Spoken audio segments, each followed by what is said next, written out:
मैशली magic and muscle episode 9 की starting में हम मैडल और लैंस की फाइट को देखते हैं। मैडल खुद को इंट्रोड्यूस कर ही रहा होता है कि तभी लैंस उसमें अपने ग्रेविटी स्पेल से अटैक कर देता है, लेकिन नीचे गिरने से पहले ही मैडल मड मैजिक का यूज करके जमीन में छिप जाता है और फिर लैंस के पीछे से खूब सारे मैडल मिट्टी से बाहर निकलते हैं और लैंस की तरफ अटैक करने के लिए बढ़ते हैं, लेकिन वो अपने ग्रेविटी मैजिक से उन्हें रोक लेता है और सभी के सभी मिट्टी में तब्दील हो जाते हैं। अब लैंस समझ जाता है कि सभी मिट्टी के क्लोन्स हैं, यानी कि अब उसे असली मेडल को ढूंढना होगा, जिसके लिए पूरे एरिया में अपनी ग्रेविटी मैजिक का यूज करता है। तभी असली वाला मेडल पीछे से निकलता है और अपनी छड़ी घुमाकर लैंस के दोनों पैरों को मिट्टी से जकड़ लेता है और फिर मिट्टी की बॉल से उस पर अटैक करने लगता है, जिसकी वजह से लैंस को काफी चोटें आती हैं। इसके बाद मेडल उसे बोलता है कि तुम्हारी मैजिक स्किल्स को देखकर लगता है कि तुम इतने भी बुरे मैजिक यूजर नहीं हो, हमारे साथ मैजिया लूपस को ज्वाइन कर लो, क्योंकि जिस ग्रेविटी मैजिक का तुम यूज कर रहे हो उसे यूज करने वाले लोग काफी ज्यादा टैलेंटेड मैजिक यूजर्स माने जाते हैं, लेकिन तुम्हारा ये टैलेंट वेस्ट है क्योंकि तुम जिन लोगों के आसपास रहते हो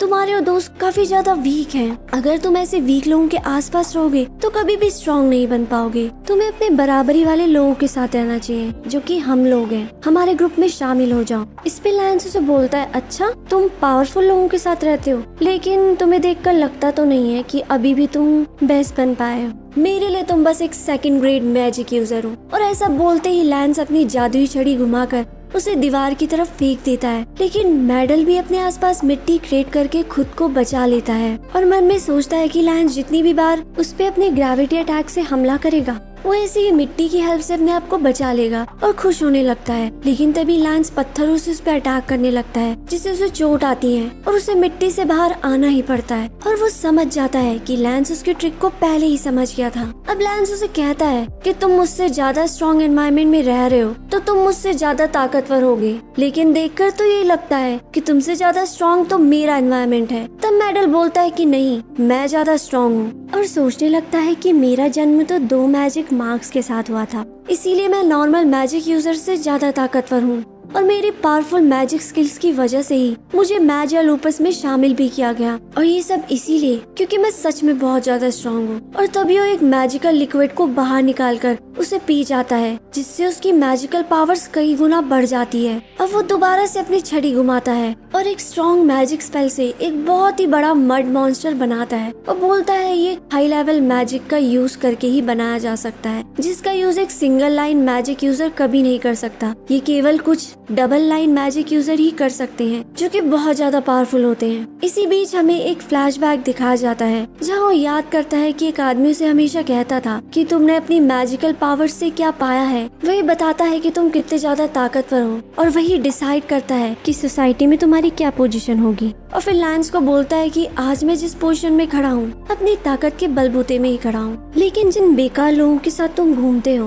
उनके साथ रहकर तो मेरे जैसे लेवल का मैजिक कभी भी नहीं यूज कर पाओगे। और इसके बाद वो लैंस पे अपने मड मॉन्स्टर से अटैक करता है, लेकिन लैंस उसके अटैक को डॉज कर देता है और कहता है कि जिन लोगों को तुम बेकार कह रहे हो वो मेरे दोस्त हैं और मेरे लिए बहुत ही ज्यादा इम्पोर्टेंट है। उन्हें बेकार बोलने का हक सिर्फ मुझे है। और फिर देखते ही देखते लैंस भी अपने पावरफुल मैजिक का यूज करता है, जिसके बाद वहाँ पर काफी सारी चेन्स आ जाती हैं और पिलर्स भी आ जाते हैं, जो कि उस मॉन्स्टर को चारों तरफ से घेर लेते हैं। और फिर कहता है कि ये है मेरा टॉर्चर पोल और उस पोल में बहुत ही ज्यादा ताकतवर ग्रेविटेशनल फोर्स होता है जो मॉन्स्टर को चारों तरफ से अपनी ओर खींचने लगता है। और फिर लैंस एक और ग्रेविटी पोल को मॉन्स्टर के ऊपर से निकालता है। इतना ग्रेविटेशनल पोल न सह पाने की वजह से मॉन्स्टर फटकर खत्म हो जाता है और मेडल को तो यकीन ही नहीं होता कि उसका सबसे ताकतवर मैजिक भी लैंस को नहीं हरा पाया और वो उससे हार गया। उसे वापस से याद आता है वही आदमी जो उसके पिता होते हैं और ये जानने के बाद कि मेडल को उसके डॉम में टॉप रैंक में शामिल किया गया है। वो उसे कहते हैं कि तुमने अभी भी कोई अच्छी पोजीशन हासिल नहीं की है, मैं तुम्हें एक्सेप्ट तभी करूंगा जब तुम एकेडमी में भी टॉप आओगे। तभी हम वापस से प्रेजेंट में आते हैं जहाँ लैंस मेडल की बुक उसकी तरफ फेंकता है जो उसे जमीन में पड़ी हुई मिली थी और कहता है कि तुम्हारी बातें सुनकर लगता है कि तुम्हारी फैमिली को भी सोसाइटी में अपनी पोजीशन की बहुत ज्यादा चिंता है और शायद तुम्हें भी मेरी तरह ही बचपन से ट्रीट किया गया। और उसे कहता है बस मुझे तुम्हारे बात करने का तरीका बिल्कुल पसंद नहीं आया, लेकिन तुमने यहाँ तक पहुँचने के लिए इतनी ज्यादा मेहनत की है उसके लिए मैं तुम्हारी रिस्पेक्ट करता हूँ। और इसके बाद लैंस वहाँ से चला जाता है। वहीं अब दूसरी तरफ हम मैश और एबिस को देखते हैं। मैश एबिस से फाइट करने को तैयार होता है और फिर उछलकर उसमें एक जोरदार किक मारता है, जिसके बाद मैडल भी उस पे अपनी तलवार से अटैक करता है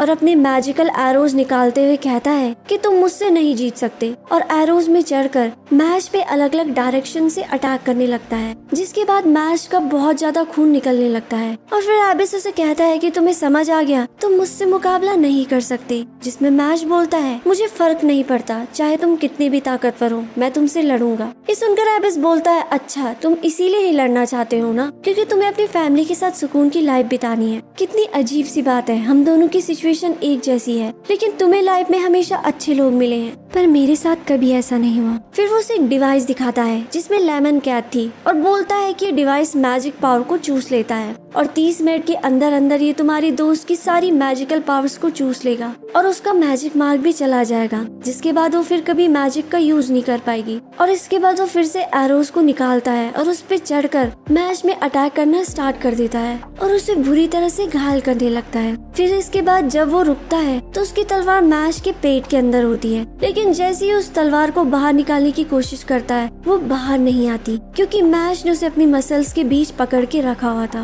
और फिर मैश बोलता है कि मैंने तुम्हें पकड़ लिया, और फिर उसे पकड़कर जोरदार हेडशॉट मारता है, जिसके बाद उसकी तलवार छूट जाती है और साथ ही उसका मास्क भी टूटकर नीचे गिर जाता है। और फिर वो उसकी आंखों की तरफ देखता है और पूछता है कि तुम्हारी एक आंख ऐसे रेड क्यों है, जिसपे एबिस उसे बोलता है तुम्हें नहीं पता कि रेड आई होने का क्या मतलब है। इस आई को ईवल आई कहते हैं, जो किसी भी मैजिक यूज करने वाले पे अगर पड़ जाए तो उसकी मैजिकल पावर्स को कुछ टाइम के लिए डिसेबल कर देती है। ये सुनकर मैश कहता है कि मुझे तुम्हारे लिए बुरा फील हो रहा है, तुम इसका यूज मुझ पे नहीं कर सकते क्योंकि मेरे पास कोई मैजिक नहीं है। इस पे एबिस कहता है लेकिन मैं मैजिक यूज करने वाले लोगों का नेचुरल एनिमी हूँ, जिसकी वजह से बचपन से लोग मुझसे डरते थे और मुझसे नफरत करते थे, यहाँ तक कि मेरे पेरेंट्स भी मुझे पसंद नहीं करते थे। लेकिन तुम ये नहीं समझ पाओगे क्योंकि तुमसे कभी किसी ने नफरत नहीं की। और ये सब कहते हुए अपनी मैजिक की हेल्प से आसपास एक बहुत ही बड़ा बैरियर बना लेता है। वहीं मैश के पेट में भी एक एरो बन जाता है और फिर वो मैश की तरफ जाकर उस पर अटैक करता है, लेकिन मैश अटैक ही नहीं कर पाता क्योंकि उसकी स्पीड बहुत ही ज्यादा स्लो हो गई थी। और फिर देखते ही देखते एबिस उसकी बॉडी में बहुत सारे कट मार कर कहता है कि तुम ये सोच रहे होंगे ना कि तुम्हारी स्पीड इतनी स्लो कैसे हो गई।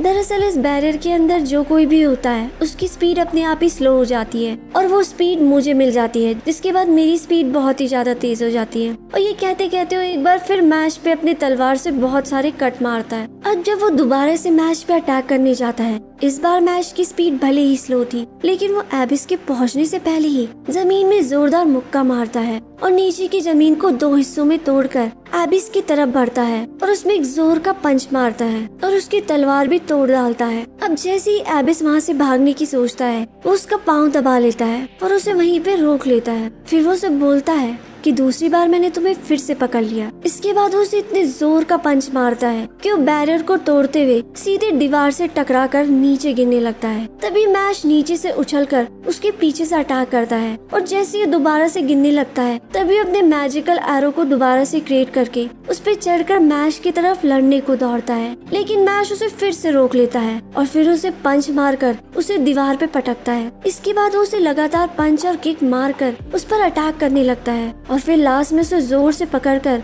बैरियर को तोड़ते हुए जमीन में पटक देता है और एबिस को बुरी तरह चोट आ जाती है, जिसके बाद वो जमीन में पड़ा होता है और खड़ा नहीं हो पाता। वहाँ पड़ा पड़ा वो सोचकर बोलता है कि अगर मैं भी एक नॉर्मल बच्चे की तरह जन्म लेता तो कितना अच्छा होता। मेरी इस आँख की वजह से मेरे पेरेंट्स भी काफी ज्यादा शॉक थे और इसी की वजह से मुझे बुरी तरह ट्रीट किया गया और मुझे काल कोठरी में डाल दिया गया। हालांकि वहाँ मुझे रोज खाना तो मिलता था, लेकिन मेरे होने की खबर किसी को भी नहीं दी गई।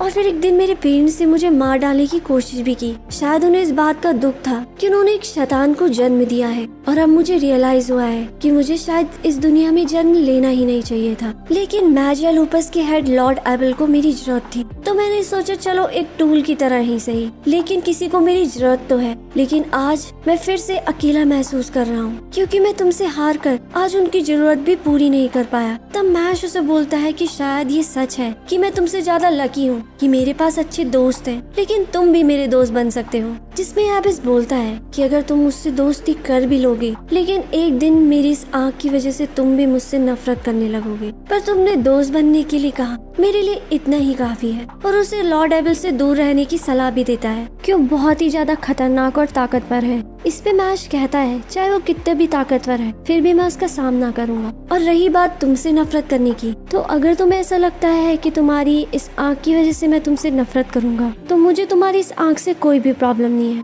और अगर तुम मेरे दोस्त बने तो मैं तुम्हें हमेशा एक अच्छे दोस्त की तरह ट्रीट करूंगा। ये कहकर मैश वहाँ से चला जाता है और इसी के साथ यहाँ पे एपिसोड 9 की एंडिंग हो जाती है। तो दोस्तों अगर आपको वीडियो पसंद आई हो तो वीडियो को लाइक कर देना, और अगर आपको ऐसी ही वीडियोस चाहिए तो कमेंट बॉक्स में लिखकर जरूर बताना। चैनल को सब्सक्राइब करना मत भूलना। तो मिलते हैं अगली वीडियो में।